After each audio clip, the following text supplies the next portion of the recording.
E hoje a gente vai falar sobre o Michizane no Sugawara. Vamos checar quem é esse cara. Esse cara que é dito que o Yuta e o Gojo são descendentes dele, né? E portanto os dois são parentes distantes. E eu vou corrigir também um erro na linha temporal. Não é um erro na linha temporal, mas é um erro que eu cometi no vídeo anterior, que o Juan me avisou. Valeu, Juan. O Juan Fernandes. Então vamos lá. A linha temporal, esse vídeo tem edição, tá? Então se você está acostumado só a ouvir, pode olhar para a tela que esse vídeo tá... a linha temporal tá aí na tela. A linha temporal tá na tela. Então vamos lá, vamos adicionar bastante coisa na linha temporal hoje. Primeiro vamos começar com um ponto mais distante aqui da linha do início de Jujutsu, né? Que é o ponto do ano 57 depois de Cristo. 57 aqui. Por que esse ponto é o mais distante aqui, né, nessa história que eu chequei? Primeiro que esse ano 57, tá? Esse evento, ele tá descrito no livro de Han, volume 28, Tratado de Geografia, tá? Para quem quiser pesquisar, O livro de Han é gigante, tem vários volumes, mas esse é o volume 28 no Tratado de Geografia, que é onde eles descrevem, os chineses, eles descrevem o povo japonês, o povo que vivia no arquipélago japonês ali pela primeira vez. Eles são descritos para a literatura da Ásia, né? Eles são descritos pela primeira vez aí. E esse, óbvio, né, que o livro de Han ele foi terminado em 111 depois de Cristo, mas esse registro é de 57. Em 57, o imperador, o Guangwu, ele morreu em 57.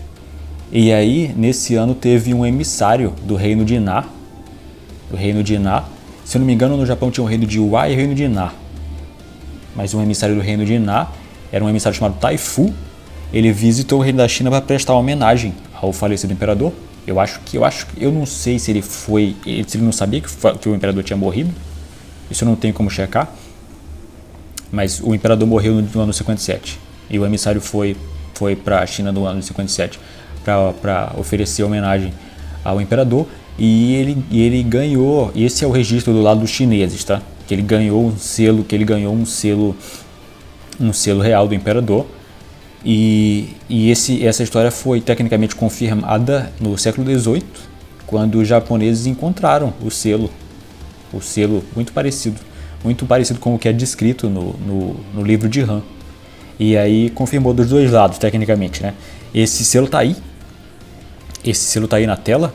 Ele tem um motivo de cobra. É bem interessante esse selo. É ouro puro. Ele foi encontrado no século XVIII. E eu chamo a atenção para esse cara, para esse emissário Taifu. Esse cara Taifu, ele me cheira... Se o Gege for usar esse cara na história, isso me cheira Kenjaku. Porque o Japão ele é descrito, né, no livro de Han, que eles estavam divididos em 100 tribos. E aí nesse ponto já tinha o reino de Na e o reino de Wa. Esse emissário do reino de Na, ele foi para a China e ele trouxe ele conseguiu, né? Conseguiu cair nas graças lá do imperador, provavelmente o próximo, porque o Guangwu já tinha morrido, ou então ele morreu pouco depois. Se ele morreu um pouco depois, dá mais cheiro de Kenjaku ainda. Mas eu acho interessante porque aí pode ser quando o Kenjaku entrou no Japão. Imagina que o Kenjaku era um nobre lá na China, fazendo intriga, né? A dinastia Han já estava terminando. O cara já estava vindo o bicho vindo ali. E aí ele roubou o corpo do emissário e foi para essa terra nova. Imagina, Kenjaku. O Taifu foi para a China e voltou para o reino dele com a marca na testa, né? A marca na testa de costura, imagina. Mas esse tesouro é interessante, e inclusive esse é conhecido como tesouro nacional do Japão. Mas seria interessante se ele voltasse como um item amaldiçoado, né? Seria interessante, mas esse é o ponto mais distante aí, pelo que eu chequei. E agora a gente vai para o segundo ponto mais distante da linha temporal, que é em 180. Por que 180? É no período Yayoi, que a gente tem o Dhruv. O Dhruv tá aí a página dele, é no capítulo 173, se eu não me engano, 173. E aí a gente tem traduções. Na tradução oficial da Viz Media, É uma tradução bem estranha, Eles dão ele como se ele fosse um veterano dos jogos. Segunda vez que ele está na segunda encarnação. Se ele é um veterano e só pode sobreviver um, né? Aparentemente, ele deve ter ganhado um dos jogos antes. E ele está na segunda encarnação dele. E aí o Yuta matou ele, né? Se fudeu. Mas ele, na tradução dos fãs, ele tem uma data, 180 depois de Cristo, no período Yayoi. Mas é dito, né, que o Dhruv ele tomou controle do arquipélago japonês inteiro na época dele, provavelmente usando os Shikigamis dele, né? E a gente não sabe. A Tengen, ela fala, né, que o Kenjaku ele é feiticeiro há pelo menos 1000 anos, né? Pelo menos 1000 anos. Mas o Dhruv é bem mais antigo aí, nesse caso. É bem mais antigo. Muito mais antigo. Então não se sabe se ele conseguiu prolongar a vida dele até conhecer o Kenjaku mais pra frente, ou se ainda nessa época o Kenjaku já veio e fez o pacto com ele pra transformar ele num item amaldiçoado, já que ele tá na segunda encarnação, a atual, né? Foi a segunda encarnação, onde ele morreu pro Yuta. Mas é o segundo ponto mais distante aí. Na verdade, o primeiro, né? Se você não contar o de 57. Esse é o ponto mais distante aí. Na tradução oficial da Viz Media não tem data, mas na tradução dos fãs tem 180 depois de Cristo. Então vocês escolhem aí o que levar em consideração. O segundo ponto da linha temporal mais distante, né, é o 506, que é a assimilação, é a primeira assimilação da Tengen, tecnicamente. 506 porque eu estou extrapolando a cada 500 anos, tá? Cada 500 anos. Aí eu teorizei no vídeo anterior que foi foi quando começou o pacto da Tengen com os 6 olhos, né? Então a gente pode botar, se pá, bota o primeiro 6 olhos aí, junto com a Tengen.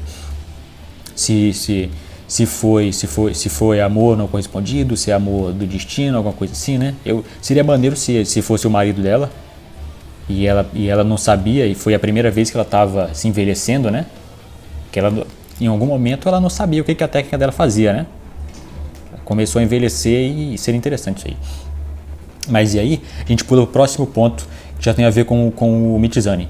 Em 770, nasce o Sugawara no Kiyotomo, que é o avô do Michizane. O Michizane, ele nasceu numa família de nobres da corte, praticamente, de poetas e tudo mais. O avô dele nasce em 770, o Sugawara no Kiyotomo. E essa galera tem muita cara de feiticeiro, se o Gege quiser usar, entendeu?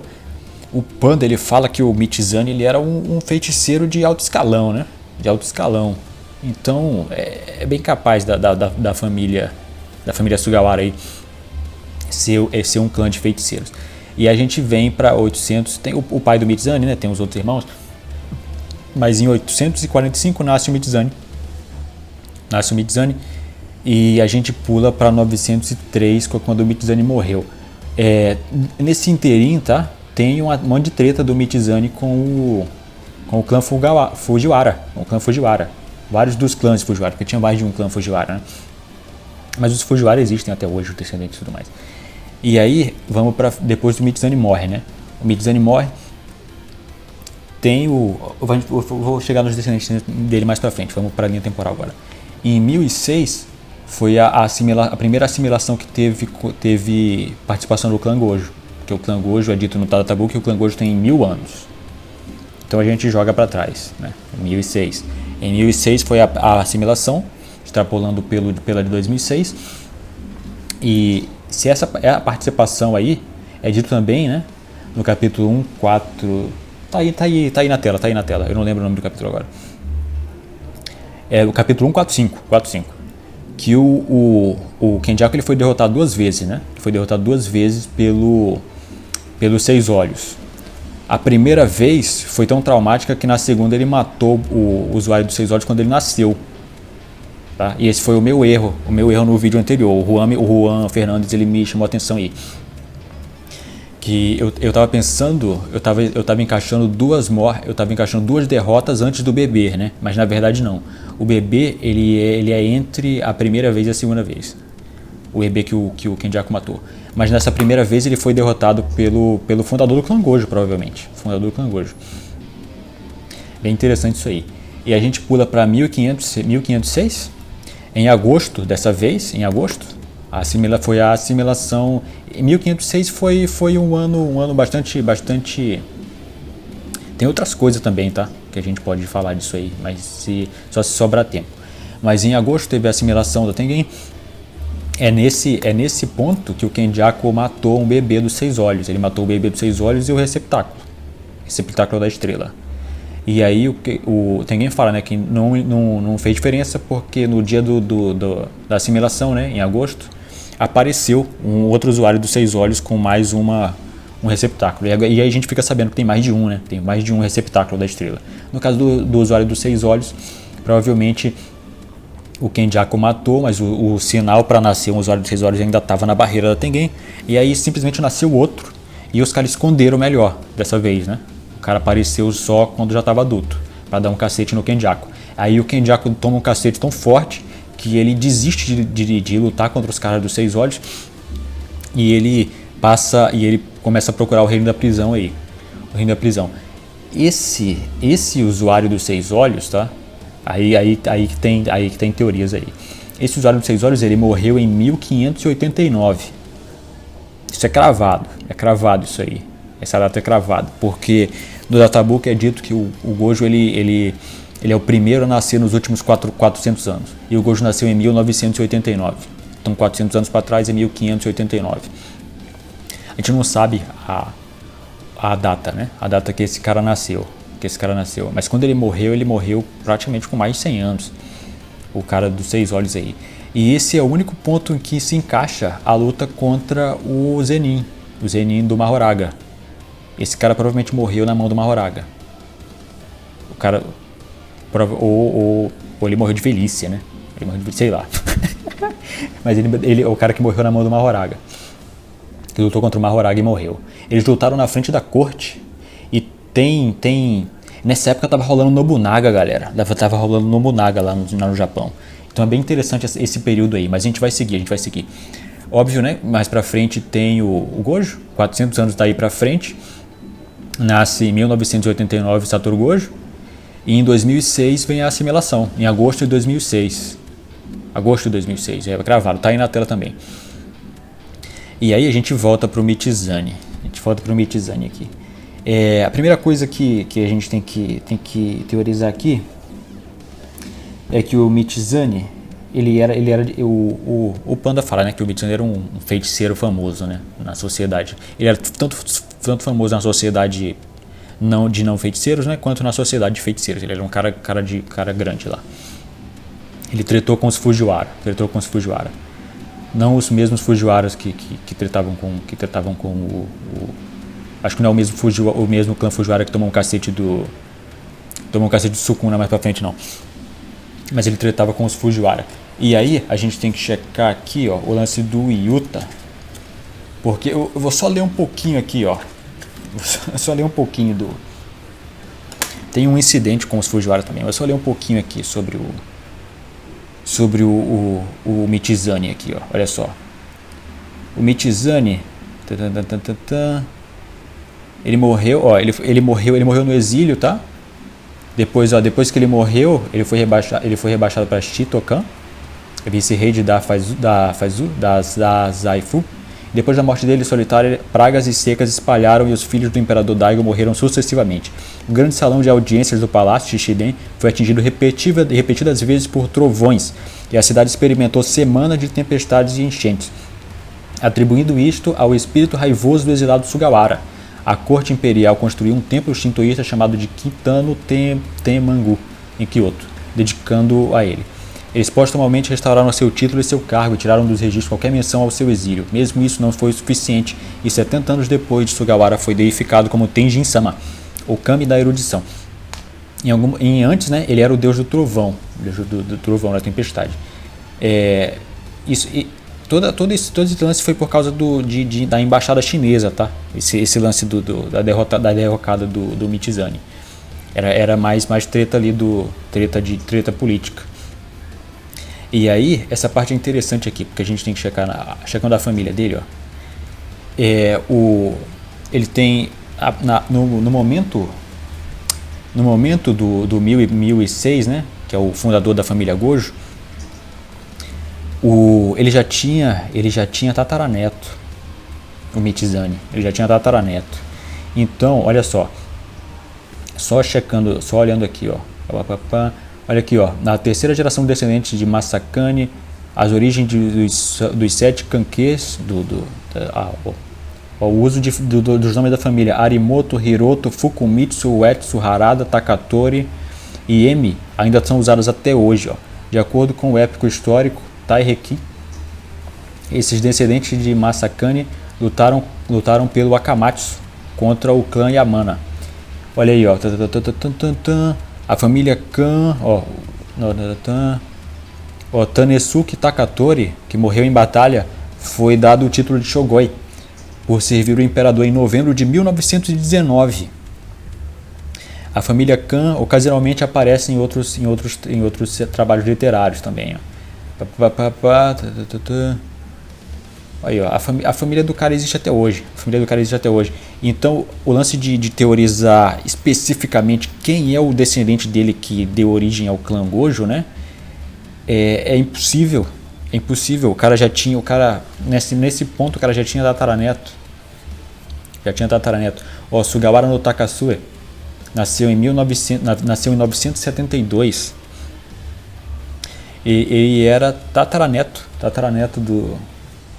do Michizane em 972. O ano da morte dele é desconhecido. E aí ele era a filha desse cara. Ela era a autora do texto Sarashina Nikki, o Diário de Sarashina. Em 1001 ele foi apontado a Jugo Innodia. Então não tem como cravar, não tem como teorizar quem é o descendente desse cara. Ele tem ó, nesse ponto, né, tem uma neta, né? Tem uma tataraneta dele. Na verdade, tataraneta dele, né? Bem nesse pontinho aí do fundador do clã Gojo aí. Então, o que eu acho, já que a família do cara existe até hoje, a descendência do cara existe até hoje, é que é mais provável que o clã Gojo já existia, né? Ele vinha com os 6 olhos. Os 6 olhos, né, já existiam. O cara fundou o clã Gojo, provavelmente ele ganhou um título de nobreza por poder, né? Ele fundou o clã Gojo. E ele deve ter casado com uma filha do Michizane, uma mulher descendente do Michizane. E a partir daí que deve ser a descendência do cara. Porque o Yuta, pelo que eles estão dizendo aqui, né, o próprio Michizane, ele não nasceu rico, ele nasceu de nobre da corte, mas ele não era rico, né? Então, o Yuta, só com uma checada nos antecedentes do moleque, o Gojo descobriu que ele era descendente do Michizane. Então é provável, eu acho que a família do Yuta não é de bastardo, não. Eles só não são só não são da linha principal e não tem mais linha, porque não tem mais linha principal. O bagulho espalhou tanto que deve ter registro ainda, a família do Yuta, né? O Yuta, nesse caso, o Yuta não teria como assumir o clã Gojo, porque ele não é descendente do clã Gojo, ele é descendente do Michizane. Tem que ser descendente específico do clã Gojo para assumir o clã Gojo, né? Principalmente. E aí, nesse caso, a única coisa que em comum do Yuta com o Gojo é a quantidade grande de energia amaldiçoada. O Michizane, depois que ele virou um espírito vingativo, né? Ele começou a fazer tempestade, o cacete. Então a técnica do Michizane, né, se é que ele tinha, provavelmente tinha, era uma técnica de controle de clima, né? Controle de clima. A família Michizane, os descendentes do Michizane deve ser algo de controle de clima. Mas pelo que eu estava lendo no databook, esse lance de descendência não é algo tão simples assim, não é como na família Zenin. O Inumaki, a família do Inumaki, eles foram em um ponto considerados fora da lei, eles foram caçados. E aí de vez em quando nasce um descendente deles com a mesma técnica, mas na época eles foram exterminados. O Inumaki é o único da família dele, da família da pai e mãe, né? Pai e mãe, que tem a fala amaldiçoada. Então, pelo que A guria, a menina da vassoura, a bruxinha, o pai dela é feiticeiro dos Estados Unidos. A mãe dela não é feiticeira, a mãe dela é japonesa. Então, esse lance não tem como cravar, direto a descendência do Yuta. Então eu acho, como os filhos do Michizane, né, por causa da cultura da época, eles são mais documentados, tanto que tem o neto dele, o bisneto dele, o tataraneto dele são mais documentados, mas essa filha que escreveu esse diário nem tem nome dela aqui nesse registro desse site japonês, nem tem o nome dela.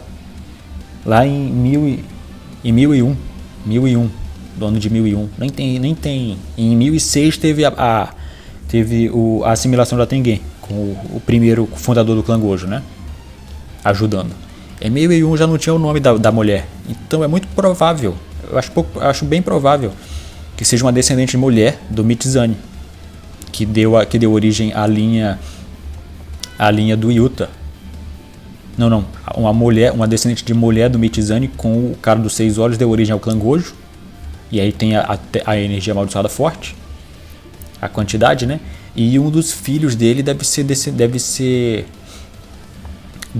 parente, deve ser o ancestral do Yuta, nesse caso. Porque todas essas famílias aqui, ó, até 1900 e... Deixa eu checar aqui, qual era a data direitinha aqui. 1919. Teve um cara, Tanesuke Takatori. Tanesuke, né? Tanesuke Takatori. Ele ganhou um título de Shogoi. O cara existe, família Kan. Então, os descendentes dos filhos do Michizane são conhecidos até hoje. São conhecidos. E aí o Yuta poderia ser descendente de um desses caras, entendeu? Para ser fácil assim, para olhar pro Gojo, fazer uma pesquisa e ele encontrar o registro, seria fácil. Enquanto o registro de Jujutsu, né, que a família Gojo é uma família de Jujutsu, eles não devem ser aristocratas pro povo normal. Para a família de Jujutsu, só com os registros, só a família Gojo deve ter os registros da família Gojo. Os registros da família Gojo não devem ser públicos, igual o dos filhos do Michizane. Então essa é a minha teoria por enquanto. Vocês dizem aí o que vocês acharam. Aí. Porque não tem como cravar. Tem bastante coisa do Michizane que dá pra checar ainda, né? A princípio eu pensei em fazer a linhagem inteira dele, mas pelo que eu tô lendo aqui é impossível fazer isso. É impossível. Então, tem o incidente dele com os Fujiwara, que causou a derrocada dele, o exílio dele, o cacete. Os Fujiwara eram uns filhos da puta, mas ele também era. Então, e logo depois tem o Nobunaga. Alguns séculos depois tem o Nobunaga, e o Nobunaga é o senhor filho da puta. Então, por enquanto a gente fica por aqui, é isso. O erro do vídeo anterior eu fixei no comentário, tá? O comentário do Juan. Para quem quiser revisar aquele vídeo, não foi... Eu só errei a ordem, tá? Mas a linha temporal ainda tá certinha. 1506 e depois 1589. É nesse ponto aí que o cara morreu. O cara dos 6 olhos que ajudou, que derrotou o Kenjaku pela segunda vez. Foi aí que ele morreu. Para bater direitinho com os 400 anos do Gojo para frente. Isso são informações do databook, tá? Mas por enquanto é isso. Eu fico por aqui. Se você curtiu, deixa um like aí que me ajuda bastante. Considera se inscrever se você não está inscrito ainda. Eu tô aqui toda semana, todo domingo tem esse tipo de discussão. Quando não tiver teoria, deve ter alguma coisa de informação, dependendo do que acontecer no capítulo. Semana que vem tem mais Jujutsu. Inclusive o capítulo de One Piece saiu hoje, então não vai ter como fazer essa semana. Review do capítulo de One Piece. Mas pouca gente assiste, então acho que não vai ter problema não. Então valeu, a gente fica por aqui e até a próxima, galera. Tchau, tchau.